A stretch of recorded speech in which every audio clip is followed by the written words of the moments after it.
ஆஸ்திரேலியாவின் மென்டெரு அறக்கட்டளை நிறுவனத்தின் ஒத்துழைப்புடன் பெறப்பட்ட இந்த உயர் பாதுகாப்பு படகுகள் கேபிட்டல் மகாராஜா குழுமத்தின் தலைவர் சசி ராஜமகேந்திரன் அவர்களின் தலைமையில் இன்று காலை பயன்பாட்டிற்காக கையளிக்கப்பட்டன. நித்வா புயல் அனர்த்தம் ஏற்பட்ட சந்தர்ப்பத்தில் பாதிக்கப்பட்ட மக்களுக்கான நிவாரணம் வழங்குவதற்காக முன்னெடுக்கப்பட்ட கம்மெத்த கேர் அண்ட் டேர் திட்டத்திற்கு உலகின் மிகப்பெரிய தன்னார்வ தொண்டு நிறுவனங்களில் ஒன்றான ஆஸ்திரேலியாவின் மென்டெரு அறக்கட்டளை பங்களிப்பை வழங்கியிருந்தது. வெள்ள அனர்த்தத்தின் போது மக்களுக்கு உதவும் சந்தர்ப்பங்களில் இவ்வாறான உயர் பாதுகாப்பு படகுகளின் தேவையை கம்மெத்த கண்டறிந்தது.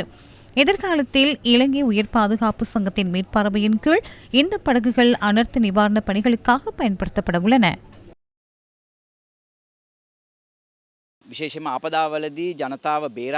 குறிப்பாக அனர்த்தங்களின் போது மக்களை பாதுகாத்தல் மற்றும் அதன் பின்னர் அவர்களுக்கு தேவைப்படும் பொருட்களை கையளித்தல் மிகவும் முக்கியமானது. தற்போது இலங்கை உயிர் பாதுகாப்பு சங்கத்திடம் அவசரமாக மீட்டெடுப்பதற்கான படகுகள் மாத்திரமே காணப்படுகின்றன. அதற்கு அடுத்தபடியாக வசதிகளை கொண்ட படகுகள் முதன்முறையாக கிடைத்துள்ளன. குடும்பங்களோடு மக்களை பாதுகாக்கும் போது நாம் அண்மையில் பாரிய சவால்களை எதிர்கொண்டோம். அவசரமாக மக்களை மீட்டாலும் பின்னர் மக்களுக்கு நிவாரணம் வழங்குவதில் நாம் பாரிய பிரச்சினைகளை எதிர்கொண்டோம். அடுத்த 48 அல்லது 72 மணித்தியாலங்களில் அவர்களுக்கு உணவுகளை வழங்கல் போன்ற பாரிய சவால்கள் இருந்தன. இலங்கையிலே தயாரிக்கப்பட்ட இவ்வாறான படகுகள் மூலம் மக்களை பாதுகாத்தல் மற்றும் நிவாரணப் பணிகளுக்கு இந்த படகுகளை பயன்படுத்த முடியும். இத்துறவில் பெருமை அடைகின்றோம்.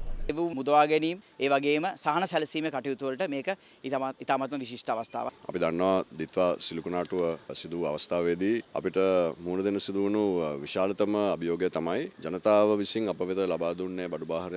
குறிப்பாக டித்வா புயலின் போது பாதிக்கப்பட்ட மக்களுக்கு வழங்க மக்கள் நிவாரணப் பொருட்களை வழங்கிய போதிலும் அதனை பாதிக்கப்பட்ட மக்களிடம் கொண்டு சென்று சேர்ப்பதில் பாரிய சவால்கள் இருந்தன. அதனை செய்யும்போது அவ்வேளில் படகுகளுக்கு தட்டுப்பாடு நிலவியது. படகுகள் இருந்திருந்தால் அவசரமாக மக்களை மீட்பது மாத்திரமன்றி மிக விரைவில் மக்களுக்கு நிவாரணப் பொருட்களையும் கையளித்திருக்க முடியும். கம்மெத்த தொடர்பில் மக்கள் மத்தியில் உள்ள நம்பிக்கையை மேலும் உறுதிப்படுத்துவதற்காக இவ்வாறான படகுகளின் தேவையை நாம் உணர்ந்தோம். இன்று மிகவும் மகிழ்ச்சி அடைகின்றோம். இவை இலங்கையில் தயாரிக்கப்பட்ட படகுகள். இதற்காக முன்னெடுக்கும் சந்தர்ப்பம் இன்று எமக்கு கிடைத்துள்ளது. குறிப்பாக இலங்கை உயிர் பாதுகாப்பு சங்கத்தின் அர்ப்பணிப்புகளை நாம் கண்டுள்ளோம். எனவே இந்த 2 படகுகளையும் அவர்களிடம் கையளித்து அவர்களுடன் இணைந்து இந்த பணிகளை மேற்கொள்ள நாம் எதிர்பார்க்கின்றோம். ඔවුන්ගේ ජීවිත කැපවීම අපි දැකලා තියෙනවා. ඒ නිසා අපි ගොඩක් ආඩම්බර වන මේ අවස්ථාවේදී මේ බෝට් දෙක ඔවුන් වෙත ලබා දී ඔවුන් සමග සහයෝගයෙන් මේ සියලු කර්තව්‍යයන් වලට මුහුණ දෙන්න සහ වැඩ කරන්න කටයුතු කරන්න අපි බලාපොරොත්තු වෙනවා.